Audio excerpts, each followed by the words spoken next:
It is Monday, February 5th, 2018, and this is the Monday Morning Analyst here on MMAfighting.com. Thank you so much for joining me. My name is Luke Thomas. I am the host of this podcast. We are going to get to just one real event of note from the weekend, UFC Belem. One quick note about this, though. Usually on my own YouTube channel, I do a post-fight show, and then on this podcast, the new format is going to be, just a little bit of brief overview, and then we get right into the multimedia right away. And we are going to do multimedia today. But because I didn't do a post-fight show on my own YouTube channel, I said, well, you know what? Let me get to some of this stuff more in depth on the Monday Morning Analyst. So that's what we're going to do today. 3 parts, a bit of an overview, multimedia, and then take a look at what's coming up in the week ahead. So not a moment to lose. Let's get right into it. UFC Belem talk. All right, UFC Belem took place at the, forgive my pronunciation, Arena Guilherme Paraense, I guess. In Belem, Brazil, had an attendance about 10,144. I do not have any gate figures for you. In your main event, Lyoto Machida defeats Eryk Anders, your boy, via split decision with scores of 48-47 Machida, 48-47 Anders, and then 49-46 Machida. I had it 48-47 Anders. I cannot call it a robbery. I don't agree it's a robbery. We've talked at length about why judging in mixed martial arts is so difficult to do, right? You have your own subconscious bias, you have your own spatial relationship to the cage, you have your own worldview about what counts and what doesn't, you have your ability to see certain things and miss certain things. We have not a lot of technological review, we don't have a lot of data aids. There's a lot of reason to think that you can have two different people who are reasonably competent in two different spaces and get very, very different scores. If a fight was that close, and I agree, we all think it's relatively close, then one guy winning over the other one, I just don't see a lot of basis for complaint. So I don't agree with the call. And I know some folks think that the hometown guy got it. I think that's probably a form of bias that you can count on, whether explicit or implicit, or rather I should say whether explicit or even if the judges aren't even cognizant of that fact that they sort of naturally see things differently. For the hometown guy, I realized that not all the judges were Brazilian, but nevertheless, I think it was, I forgot who, Tony Weeks, was it Tony Weeks was the last one? I don't think it was Tony Weeks. But in any case, one of the judges who gave it, I think the worst score was maybe American. That's fine, but even sort of being there and witnessing some of these things, it can affect your perspective on things. So I don't understand a 49-46 scorecard for Machida, but I do understand Machida winning on 2 of the 3 scorecards, even if I gave it to Anders. Now, what can we say about this? A couple of things I saw, one about each guy. Now, I saw some folks saying that Machida was back. I'm not sure what that means, but I think what they're trying to say is whatever problems he was suffering, he is now on the other side of them. I guess you'd have to ask those folks what they mean by that exactly. I don't really agree with that at all. To me, it was a nice performance from Machida. I liked all the body work he was able to do. That includes jabs, crosses to the body, front kicks. He was. You had Anders sort of doing this thing where he had his elbow on his rear hand tucked to his ribs, and he was leaning that direction, I think, to give him a little bit of space for Lyoto's maybe blitzes, to see them coming a little bit, just to get a little bit of extra distance, also to cover his middle. You'll note that against CB Dalloway, I went over this in the Monday Morning Analyst, he had this kick that didn't go across. It kind of went up like this underneath the elbow, so you saw Anders have a nice tucked elbow. It was a nice position. It limited him a little bit. But in any case, I thought Machida was doing some decent work. He still has a lot of awareness about how to implement his game. He still has, obviously, a significant amount of veteran experience, and he's still a decent athlete. But he's not the athlete he once was, number one. Number two, I still think that his chin is badly compromised at this point. It's not like he's taken a ton of abuse, but he's taken enough at this point for him to not have the same resiliency to applied force that he once did. And I don't mean that to be in any way demeaning to the guy's career. Absolutely not. But I just have to call it like I see it. I think there's an issue there. Not one that will necessarily prevent him from winning, as this fight indicates, but this notion of like a rebound to title contention still seems to me very fanciful. On top of that, another thing to sort of consider here is not really that he doesn't have quite the same ability to absorb punishment as before, but I don't think he's as nimble and as quick as he once was. He still has good lateral movement, and he has good implementation of his offensive tools, but he doesn't quite have the same reflexes or the ability to get out of the way that he once did. And I think that kind of hurt him here a little bit, even if he ultimately came away with a W. My big takeaway from Anders is that you could tell he knew what he needed to do, and you could tell he had a good game plan for it. but he's so new to the game, he hasn't created a lot of offensive weapons yet, right? So he had just one real way to implement his game, which was to wait till Machida really engaged in the striking department to either close the distance for a takedown or to catch him on an exit with a big punch or to chase him down on an exit on a big punch. But in other words, it made him reliant a lot on Machida's offense, and that's not so bad. But one of the ways you can do that is, one, you can sit there and wait for the offense to come, and the other one is you can do things to trigger it and then react. And it's that second category I feel like he just hasn't had a lot of time in the game to build out. He wasn't able to draw out reactions from Machida that would have facilitated an ability to get, those kinds of reactions he needed to then counter, right? He wasn't really able to, you could hear his corner screaming for a jab. He wasn't really able to get a whole lot with it. He did have a couple nice body shots. Again, I thought his ability to chase down a punch on the exit, he showed great athleticism. But to me, he just doesn't have a lot of offensive tools yet. You can see in his mind, he sees the openings. He knows what he needs to do. He just didn't have all the tools he needed to bring to the game yet. So I still am high on his upside, but he's got some work to do to sharpen some things up to be able to get him to cross that level. By the way, we've talked a lot about how the older guys in divisions are suppressing talent rising up. And again, I don't think this is the end of the world for Eryk Anders, far from it, but I don't think that was good for the division on Saturday night. The division needs guys like Eryk Anders to push through. And so I think he won. I think he deserved to win. I recognize that it's not so close, or actually not so obvious, rather, that one guy deserved to win over the other one. But in the end, not good for that division that happened. All right, which takes us to the co-main event. Valentina Shevchenko defeating Priscila Cachoeira, 4:25 of the second round. Now, there's a big debate to be had over Mario Yamasaki stoppage. We're going to get to that in the second segment. Just for the moment, let's talk about what we saw. This was a massacre. This was a total massacre that I'm surprised even happened, to be honest. I understand some of the dynamics in play here, that there weren't a lot of women they could find for Shevchenko. They had to just go with what is out there. But that still doesn't mean the fight needs to get made, and it still doesn't mean that the commission has no responsibility to ask a question about whether or not this is a fair fight. This was not a fair fight. I mean, in the end, I think Cachoeira is enough of a pro that I suppose you could make the fight, but it didn't need to be made, to be quite honest. This is going to be a major problem at this division because you're going to have a bunch of senior members from other divisions sort of either cutting weight one direction or the other, or not cutting weight to go to that division. And then you're going to have a bunch of upstarts who are sort of natural 125ers who are going to be courageous, and they're going to get feasted on. This is not the last beating you're going to see at this. Now, how did Shevchenko look? Almost a little risk-averse, to be honest, but she was coming out, hitting pull counters, pulling out of the way, and just lighting Cachoeira on fire with some of those strikes and combinations. Able to get the takedown basically whenever she needed, able to pass whenever she needed it, able to get the amount of crucifix basically whenever she needed it, and able to land just an enormous amount of punishment from that position whenever she needed it. It was, this was teacher-student. This was Jedi-Padawan. This was a beatdown. This was a beatdown of epic proportion. I thought that Shevchenko looked good at 135. She looks even better at 125. This wasn't much of a challenge to tell us exactly how far she's going to go in this weight class, but nevertheless, a lot of room for enthusiasm. And, of course, there's a lot to get to with that stoppage. We'll do that in the second segment. Michelle Prazeres taking on Desmond Green.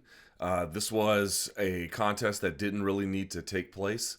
Desmond Green, I mean, we're talking about a guy, Michelle Prazeres, who was they call it a 161-pound catch weight. The guy was 181 by fight night for a lightweight bout. So he missed at 155 by being 161. Was only supposed to be 173 the next day and was 181. Desmond Green took the fight.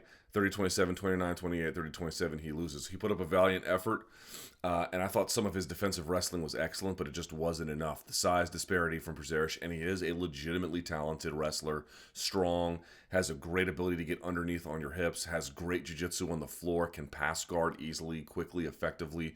One of the good things about him is he doesn't pass guard and necessarily create a lot of space in the process. He's able to pass guard and yet remain tight, so he's able to cut angles and get to a more dominant position without leaving a lot of space between his chest and the opponent's chest, or his hip to their hip, or his hip to their shoulder, whatever the situation is. And that sounds like an obvious thing. Trust me, it's not. A lot of people pass guard, and they can legitimately pass the guard, but in the process, they create a ton of space for someone to get up, fire an underhook, get their hips behind them, whatever.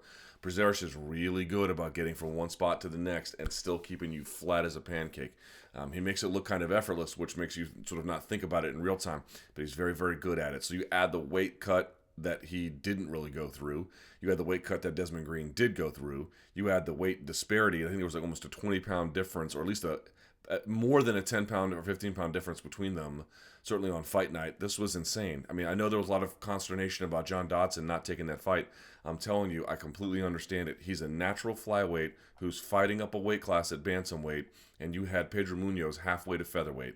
Folks, I get it. Desmond Green took the fight, and that's great for you and me as consumers. We get to watch that contest, but it didn't do him a lot of favors in the end. And maybe he would have lost no matter what, but it wasn't good for him. This was absolutely not good for him. Michel Prazeres was bigger than a welterweight, or was, in terms of at least a weigh-in, but, was 181. I mean, that's an insane amount of size for someone like Desmond Green, who was a legitimately talented, both offensive and defensive wrestler, and he still just couldn't get a lot of it done. Prazeres is also a really talented guy, which gets lost in this narrative about his weight cut, but he kind of deserves to get lost a little bit. He really did not do his job there. And Desmond Green, I think very highly of him, but if this ever happens to him again, I honestly think he should just not take the fight. I know these guys have to get paid, and the situation is not so easy, but, in the end, look what happened. Not so great. And it looks like Prazeres will have to go up to 170 for his next contest, which seems long overdue. Timothy Johnson defeating Marcelo Golm, 30-27, 29-28, 29-28. Just a workmanlike performance here from the heavyweight. Able to really use the jab actually pretty effectively. Had some decent combinations against the fence. And what really the key to this was being in close range, using an underhook, tying up in the 50-50 position, leaning into him with his weight, turning him the way he needed to, creating just the right amount of distance he needed to, either to slow and control and wear on him, or be just far enough away to then open up with some strikes. And again, not just opening up strikes from the clinch, but able to back him up in certain spaces with the use of his jab and his 1-2. And not necessarily the most tremendous heavyweight performance I've ever seen in my life, but you could tell he had a right game plan and stuck to it, used his strengths. It was a smart win. Douglas Silva de Andrade defeating Marlon Vera, 30-27 across the board. I don't have much to say about this one. Thiago Santos defeating Anthony Smith with a body kick and punches at 103 of the second round. That was a crazy fight. Somehow Smith gets rocked with a head kick and then a follow-up and ends up in mount 10 seconds later. Loses the mount through the just incredibly explosive hips of Thiago Santos. And Thiago Santos banged on him, had him pressed against the fence, and was really working on him on top. They eventually, I think they got back to defeat later in the first round. But in the second round, Anthony Smith's nickname is not an accident. He gets hit with that liver shot, collapses, and still is chasing the takedown. And you could see him with his back of his hand reaching behind the other leg to grab, to try and, with one hook here and then one hook there, try and sit up. And he just kind of stopped moving long enough for the fight to be stopped. But that's a tough guy, Anthony Smith. Wow, incredible. And one of the things I'll say about Thiago Santos is he obviously is really quite powerful as a striker. He's quick. He's dynamic. I think his movement gives people some issues. But at the same time, and he's big for that weight class. But at the same time, some of his punches are a little loopy, and I think he's a little bit reckless at times with some of the charging or his pursuit of a certain strike or hurt opponent. And I think that's, if he's still fighting, I think Anthony Smith has a case that he should be, considered to be a better fighter than he is in terms of rankings. But my point being is, as Thiago Santos keeps racking up wins and as he moves through the rankings, presuming that he does, I think some of these things are going to cost him in the end. Like, he has really tightened up, and he has found a way to bring to life some of the ruthlessness of his Muay Thai game, but I've not seen as much, although I've seen some progress in tightening up some of those deficiencies that come from being reckless. And I think that will cost him if he doesn't continue to tighten those up as he progresses. But I'll see a very, very solid win for him. You move to the preliminary card. Sergio Morais taking on Tim Means. Decent striking performance from Sergio Morais. Eventually, Tim Means was able to get the better of it. He wins via split decision, 28-29, 29-28, 29-28, which is about how I had it as well. I think early on, Tim Means was a little bit surprised. The strikes again for Morais was loopy, but he was not afraid like he usually is. And so they may have been loopy, but he was willing to sit in the pocket, and I think that it took Means a second to get the kind of adjustment he needed to work work at his range. The push kicks were good, but they didn't do a lot to deter him. in the end. So it was nice. It was nice. I think the lesson here for Morais was that he was way more comfortable striking.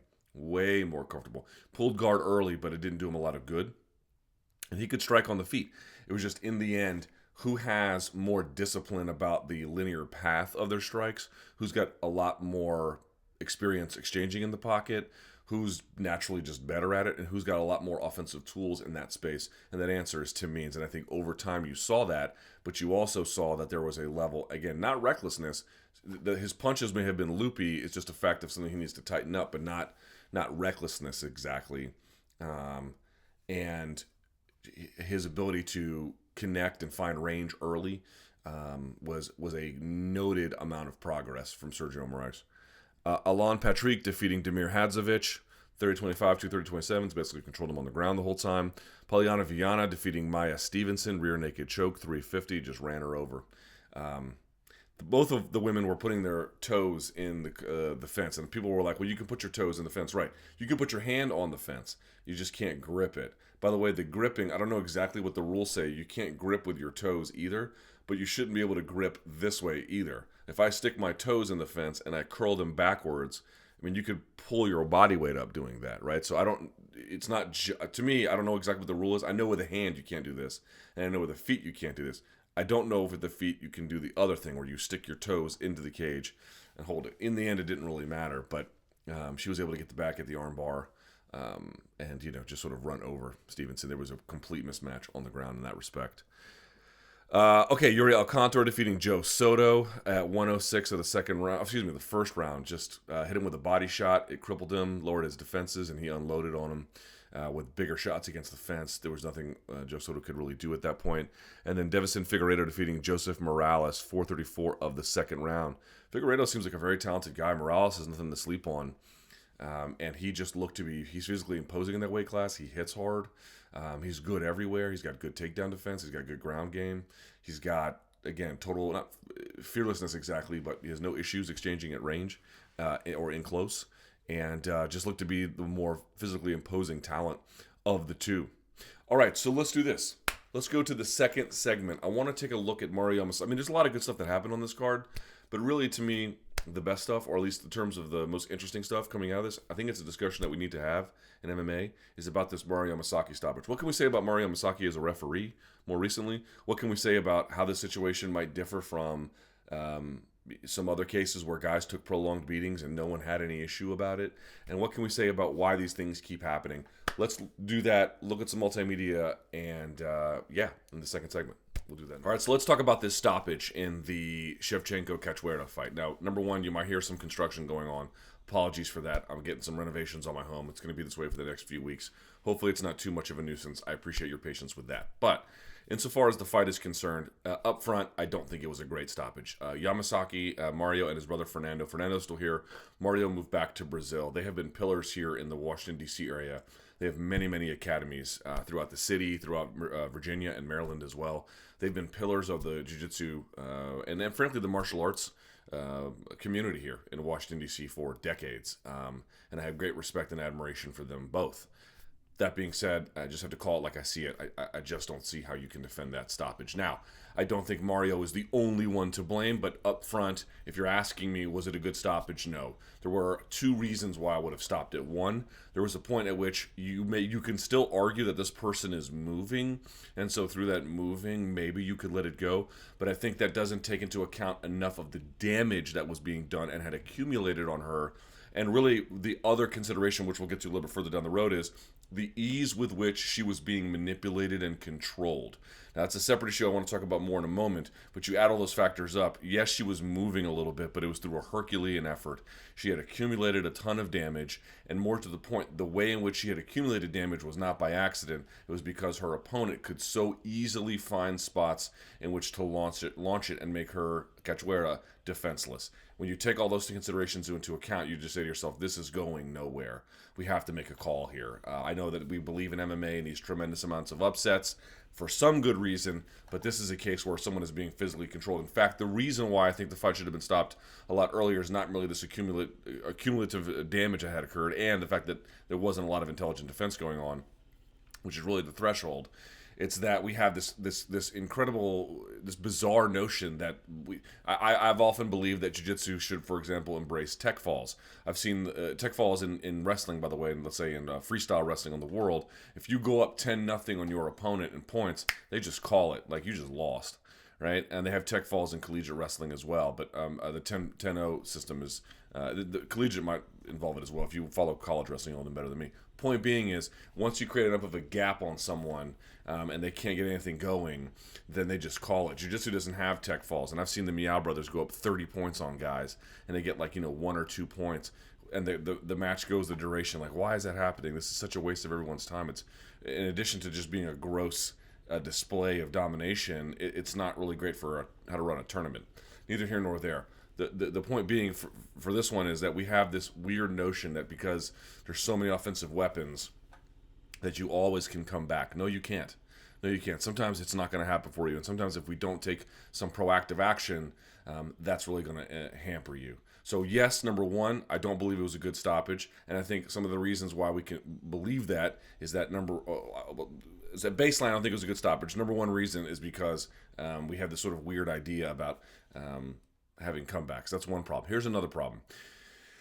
People talk about it all the time, the show win money split. So you get a certain amount of money if you win and a certain half that if you don't win, but if you make weight and you show up and you complete the contest. By the way, just so you know, I've talked about this before, in your contract, if you're a UFC fighter, there's no such thing as show and win money. You get money if you complete the bout. You get double that amount typically if in fact you win. But there's the words show money and win money don't exist. It's called like your purse and then a bonus, I believe, is the exact terminology.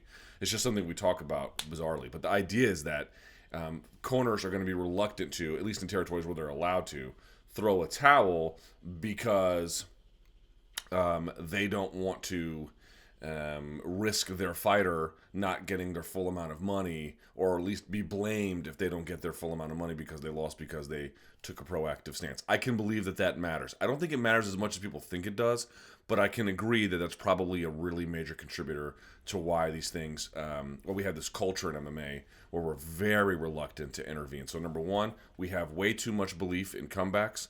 Number two, the show win money dispute, or rather the show win money discrepancy, I think also is a bit of a problem. Now, one of the reasons why I don't necessarily think that the show win money split is the cure to this problem, although I agree it's a big part of it, is a case like Gilbert Melendez. Typically, I don't know exactly what the current state of his contract is, but historically he's been in a situation where either through Strikeforce or either using his UFC or his Bellator, flirting against the UFC, he has been historically able to manage a contract where he got all his money up front. It didn't matter if he won or he lost. And you saw in his last fight, I believe, against Jeremy Stevens, his corner still egged him on, which leads me to my third reason. Yes, we have these inflated sense of how likely a comeback is, number one. Number two, the show win money split is not good. But number three, the bigger problem is that we valorize taking a beating. That really is a major, major problem. And you can fix the show win money thing relatively simple. You just have to change the way the contracts are structured. At least for, you could start with some of the larger fighters, or you can start with some of the smaller fighters, whatever. I mean, you could just literally write that into a contract. But how do you change a cultural value? How do you change a certain perception of the world that a lot of these guys have? That to me is a much bigger issue and not so easily solvable. You go back and listen to his corner there. They're egging him on, don't quit, don't quit, don't quit. And these are smart guys. They're not dumb guys. They do care about Gilbert Melendez. It's none of that. It's just that in MMA, we have a worldview a little bit where, and it's somewhat ubiquitous at this point, where we believe that, not quitting no matter the circumstances, even if we agree that a comeback is unlikely, don't quit because that's what's good for you. And it's so not what's good for you. Quitting is not a big deal. Quitting in the pursuit of a goal that is not attainable is the right course of action, or at least one where the odds of it are very, very slim. And having a good sense of those odds, I recognize is hard to do. This is not something that I'm saying can be easily fixed tomorrow. But I guess what I am saying here is just a little bit. We have these this sense that if you just stick it out, even if you take a tremendous beating, you're showing some kind of character trait. And as I mentioned before, I don't need Gilbert Melendez or any of these guys who I know are tough. I believe they are tough Trust me, I understand it. They don't need to prove anything to me or to you or anybody else. We get it. And I'm sure there would be some online blowback, but to me, that's not enough of a reason to just keep going with a fight like that. That's a major contributor to a situation like this. By the way, another one, I would add a fourth reason why this happens, is I talked to a UFC fighter who wanted to remain anonymous, but a very high level one. And he made a great point. He goes, if you actually listen to the corner advice of a lot of fighters who end up in situations where they're taking a beating, you often hear the corner advice is really bad, right? The corner advice is often like, get up, or, you can do it, or something. In other words, there's a correlation between a fighter who gets put in a vulnerable position and a camp that's not able to effectively produce a fighter who understands what they need to do. Like there's this ecosystem of, I won't call it failure exactly, but an ecosystem where it's not just fighters who are overmatched.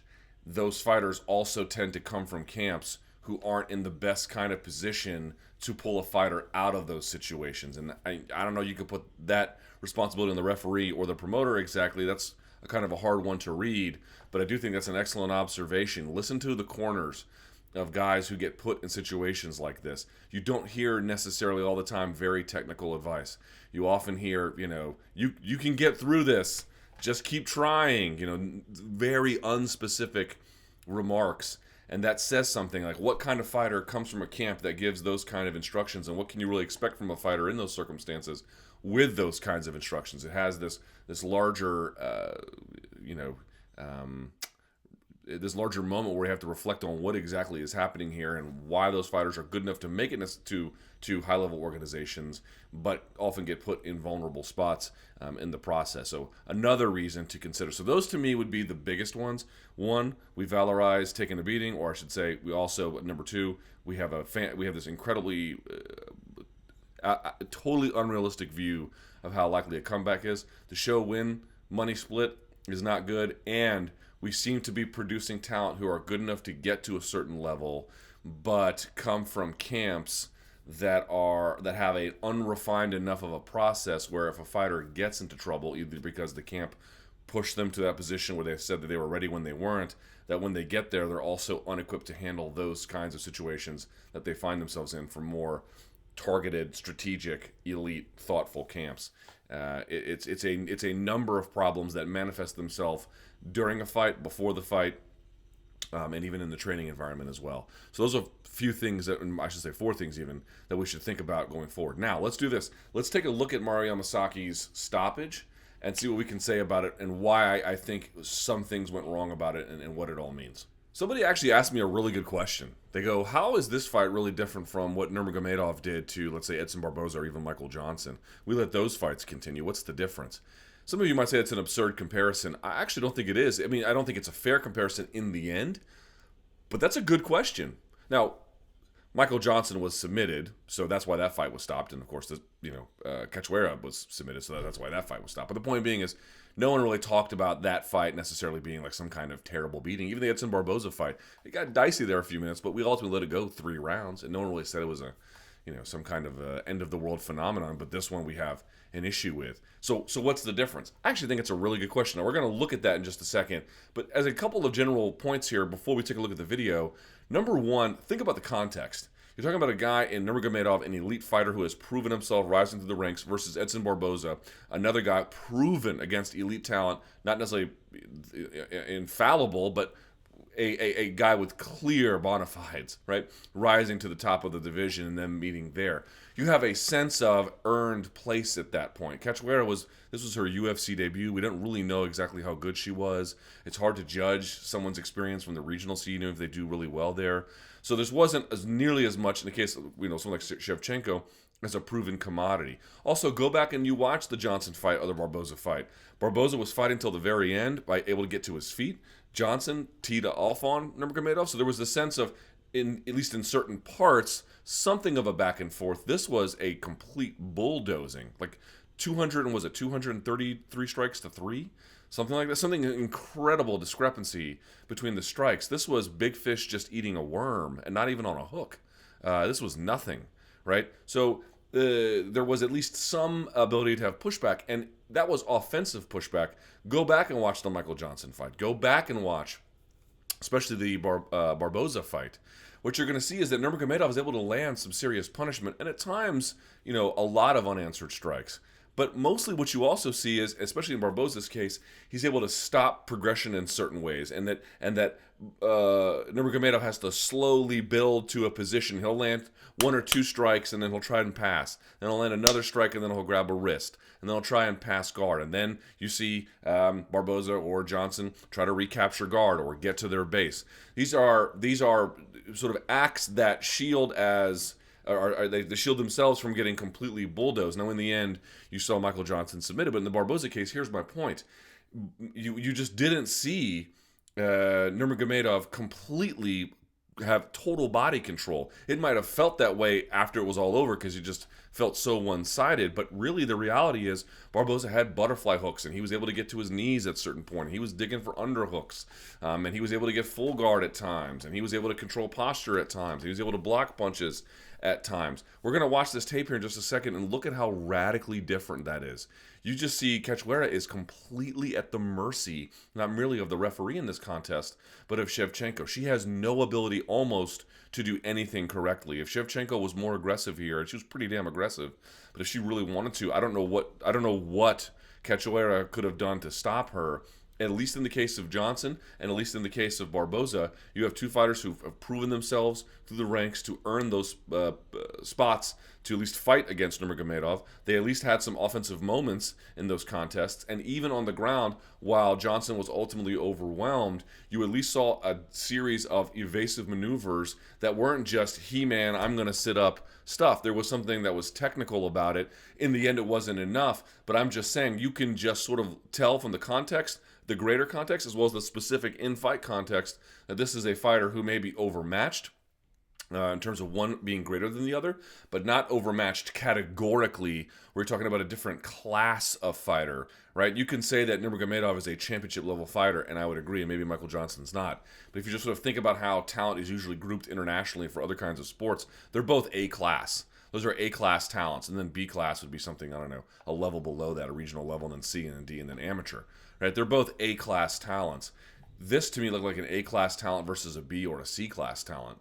And that's when you get real bad stuff. So just go back, look at those fights, look at how Nurmagomedov did land some punishment, but he usually had to work for positions against it. He had to work for positions against technical responses to them, and he might have overwhelmed them because he's so good, but he at least got put in a position to do that. Watch what this tape shows here. You're going to see Shevchenko do just whatever she wants. Okay, here we are at 422 of the first round. Let's play this. All right, and what you're going to see here is I want you to pay attention to something. I'm going to stop it here real quickly. I want you to pay attention to how much you see Shevchenko have no problem controlling the entire body, whatever position she's in, both technically and physically. So to me, Cachoeira was physically overwhelmed and technically overwhelmed. Again, not technically overwhelmed in terms of two A-class fighters just being at a different level inside the A-class division, but we're talking A versus a B or a C-class fighter at this point. Number one, you can see here, what do you see automatically with Shevchenko's right arm? You see that she has a crossface there that is completely unchallenged. You didn't get any hand in there to grab the bicep. She's not pulling down the shoulder to give herself any room to breathe. Nothing. There's no challenge whatsoever, and it gets from bad to worse here. Look at this. Look at Shevchenko's waist and where it is. And you see, I want to point out here, let me stop here. The left elbow of Cachoeira is being separated from her body, which is never good, and she's not doing anything technical to get herself out of this. She's not using the right hand underneath the throat and then bridging to get a hand inside and then push away. She's doing nothing technical. This is my point. Barboza might have been overwhelmed over time, but he at least did technical things, and physical things, of course, to at least try. This is the exact opposite of this. Watch this. Look at how the elbow is being completely now just dominated and pushed between. And you see Cachoeira is not doing anything technical to escape. She's totally overwhelmed. She knew as that left arm was getting pushed over, I'm going to close out of here. She knew as that left arm was getting pushed over that the right arm was going to be in jeopardy as well, and she didn't do anything to skirt underneath. She had her elbows and arms completely at the mercy of Shevchenko. I mentioned before the accumulated damage. This is what I mean. Look at how much damage is just being done here. And it's being done in a sense of somebody just getting away with whatever they want. I actually didn't like this. I'm going to stop this right here. I didn't like this. It looked like a bit of a tap there. Let me go back here just a second. It looked like a bit of a tap. Not exactly. Let's see. A little bit of a... I don't know what that was. In any case. Whatever. I didn't like this from Shevchenko because you actually need to be more in mount for something like this. And you can get rolled doing it, which is why she wasn't probably in mount.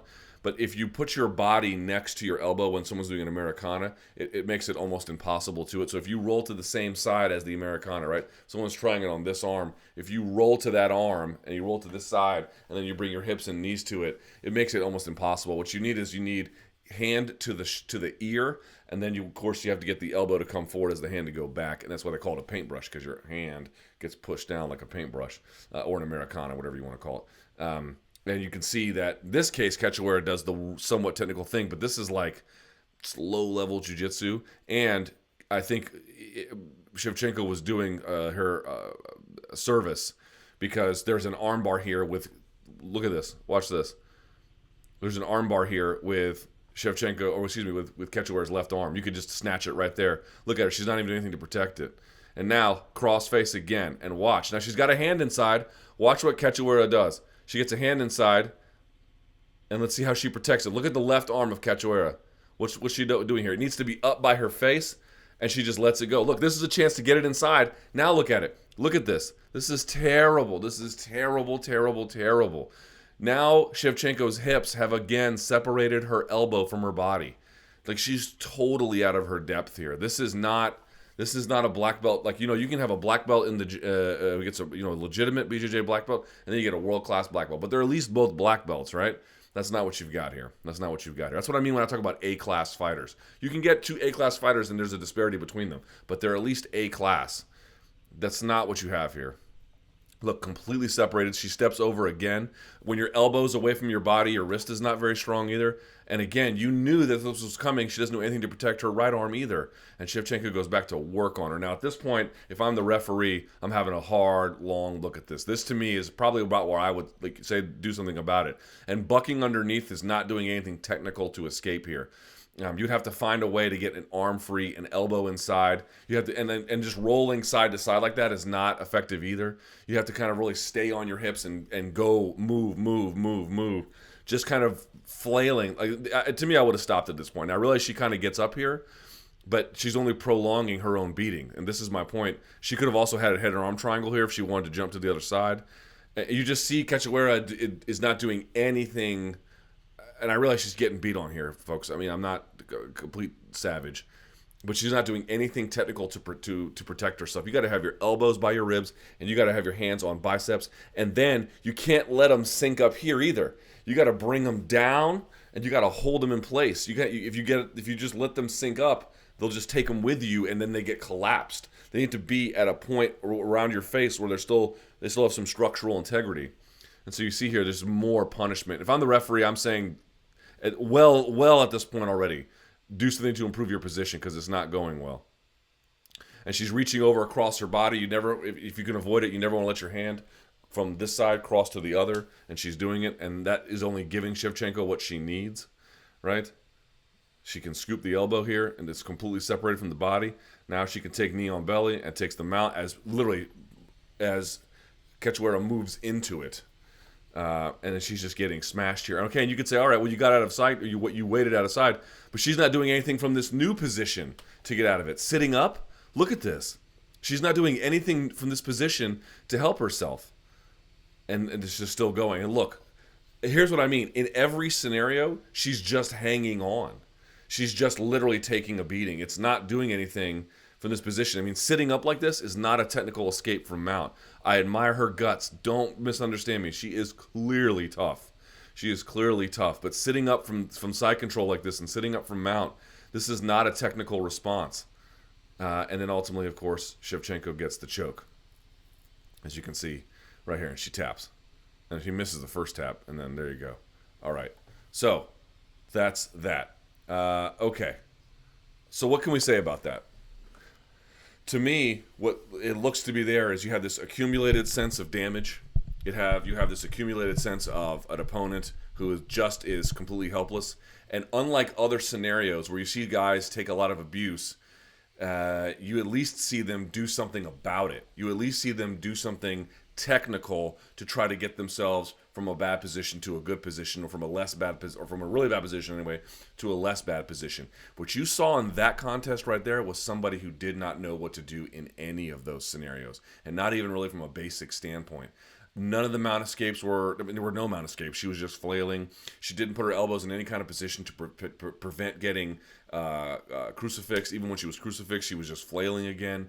This was not A class versus A class fighter at all. And so if you're the referee, I would say not only was the stoppage late, but you got to be able to recognize those things and say, I know you want to give a fighter every opportunity, but you need to be an A-class fighter, in my judgment, to get every opportunity. You go to amateur shows, you'll see referees stop fights a little early, and I believe that they should, because those guys don't need to be taking a ton of abuse. They're still learning. They're still figuring things out. When you're an A-class fighter versus an A-class fighter, then you deserve every opportunity. But if you're not A-class, you need to deserve only the opportunities afforded to your class, whether she's B or she's C. And that went on way too long for the sense of damage, and it was from a fighter who you could tell was way in over their head. And last but not least, let's take a look at what's coming up in the week ahead. UFC 221 is coming up. This will be, of course, make sure I get the all the details right. UFC 221. This will be Romero versus Rockhold. This will be in the Perth Arena in Perth, Australia. Your main event, Yoel Romero taking on Luke Rockhold for the interim UFC middleweight title. Mark Hunt versus Curtis Blades. Tai Tuivasa taking on Cyril Asker. Jake Matthews versus Li Zhang-Lang. And then Tyson Pedro versus Saparbek Safarov. That's your main card. Prelim card, Damian Brown versus Dong Hyun Kim. Rob Wilkinson versus Israel Adesanya. Jeremy Kennedy versus Alexander Volkanovski. Jussier Formiga versus Ben Nguyen. That's a good fight. And then on Fight Pass, Ross Pearson versus Mizuto Hirota. Teruto Ishihara versus Jose Alberto Quinones. And then finally, Luke Jumo taking on Daichi Abe. All right, what did I get wrong? What did I get right? Let me know. Send me an email, lukethomasnews@gmail.com. You can find me on Facebook and Instagram. Same thing, Luke Thomas News. I appreciate you guys watching. And until next time, enjoy the fights.